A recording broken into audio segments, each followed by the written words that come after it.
Aislamiento y caracterización del Bacillus belesensis D18 como posible probiótico para la lubina europea en el ámbito de la acuicultura. Una breve introducción.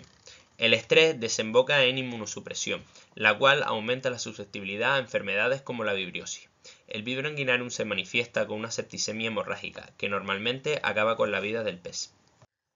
Para el control de este tipo de enfermedades se utilizan los antibióticos. El uso indiscriminado de antibióticos genera resistencia bacteriana, entre otros problemas. Por ello, los probióticos se presentan actualmente como una solución ecosostenible. Estudios argumentan que el Bacillus belesensis puede otorgar propiedades probióticas. Por ello, con este estudio se pretende investigar la posibilidad de usar el Bacillus belesensis D18 aislado de aguas residuales acuícolas como probiótico para proteger a la lubina frente a la infección por Vibrio anguilarum. Material y métodos. Las cepas utilizadas fueron el Bacillus belesensis D18 y el Vibrio anguilarum 507. Se utilizaron 86 peces para este experimento, 10 para valorar la adhesión al mucus, otros 10 para valorar la inocuidad del posible probiótico y 66 peces para el desafío con Vibrio anguilarum. Las pruebas para valorar la capacidad probiótica de Bacillus belesensis fueron inhibición del crecimiento por cocultivo, medición in vitro de la resistencia al pH y bilis de la lubina. Pruebas de adhesión al mucus utilizando BCA y polistireno como control, pruebas de exclusión.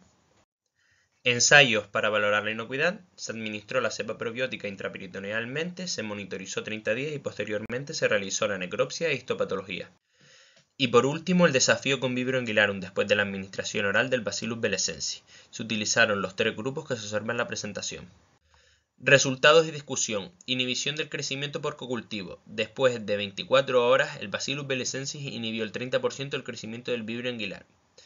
Esto quiere decir que podría estar compitiendo por los nutrientes o inhibiendo el vibrio por algún mecanismo.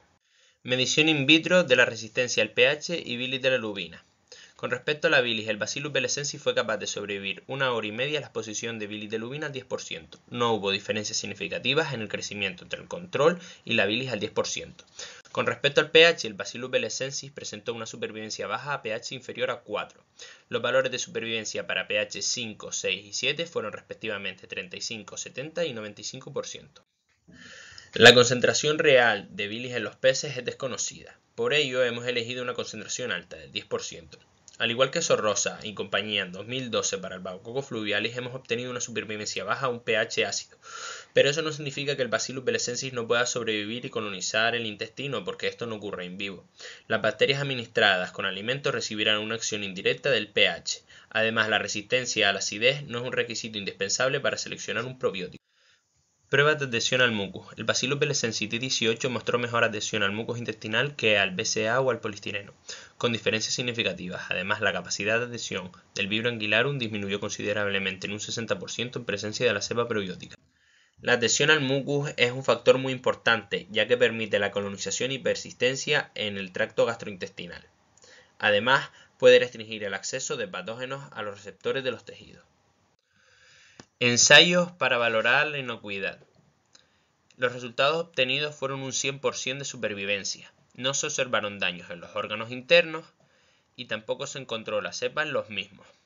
Se considera que el Lactobacillus y Bacillus son las bacterias más importantes y dominantes de la flora bacteriana intestinal. Son propias del organismo y tienen efectos positivos. Está documentado que muchos bacillus son inofensivos y se ha informado que algunas cepas tienen efectos beneficiosos sobre la salud de los peces. Desafío con Vibrio anguilarum después de la suplementación con Bacillus belesensis. Los peces alimentados con una dieta control expuestos al Vibrio anguilarum presentaron una supervivencia del 35%. En cambio, a los que se le administró el Bacillus belesensis obtuvieron una supervivencia del 78%. Es conocido que los probióticos bloquean los efectos de bacterias patógenas a través de varios mecanismos, mejorando la función de barrera y estimulando las respuestas protectoras, pudiendo disminuir la aparición de enfermedades o reducir la gravedad de los brotes. Tras los resultados obtenidos, concluimos que el Bacillus belesensis es un candidato óptimo para su uso como probiótico en el control de la infección por Vibrio anguilarum.